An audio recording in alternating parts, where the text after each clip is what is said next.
యూజర్స్కి వచ్చే biggest problem ఏంటి అంటే వాట్సాప్లో స్టోరేజ్ ప్రాబ్లం అనమాట.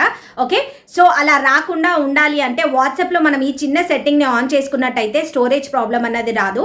సో ఆ సెట్టింగ్ ఏంటో చూపిస్తాను.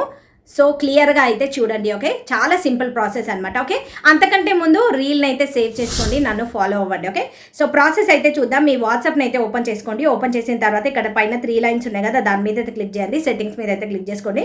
క్లిక్ చేసిన తర్వాత మీరు ఇక్కడ చాట్స్ అనే ఆప్షన్ ఉంటుంది. ఓకే, దాని మీదనైతే క్లిక్ చేసుకోండి. క్లిక్ చేసిన తర్వాత మీకు ఇలాంటి ఇంటర్ఫేస్ అయితే ఓపెన్ అవుతుంది. సో ఇక్కడ మీడియా విజిబిలిటీ అని కనిపిస్తుంది కదా, ఓకే, దాన్ని ఆన్ ఉంది. సో దాన్ని ఆఫ్ చేసుకోవాలి మీరు ఇక్కడ. ఓకే, ఆఫ్ చేసుకున్నట్టయితే మీకు ఏమన్నా న్యూగా యాడ్ అయినవి ఏమైనా ఫొటోస్ కానీ వీడియోస్ కానీ ఉంటాయో అవి గ్యాలరీలోకి డైరెక్ట్గా డౌన్లోడ్ అవ్వవు అనమాట. ఓకే, న్యూగా యాడ్ అయినాయి అవన్నీ డైరెక్ట్గా మన గ్యాలరీలోకి డౌన్లోడ్ అయితే అవ్వవు. సో ఇక్కడ స్టోరేజ్ ప్రాబ్లం రాకుండా ఉంటుంది. ఓకే, సో ఇలాంటి మరిన్ని వీడియోస్ కోసం ఈ అకౌంట్ అయితే ఫాలో అవ్వండి.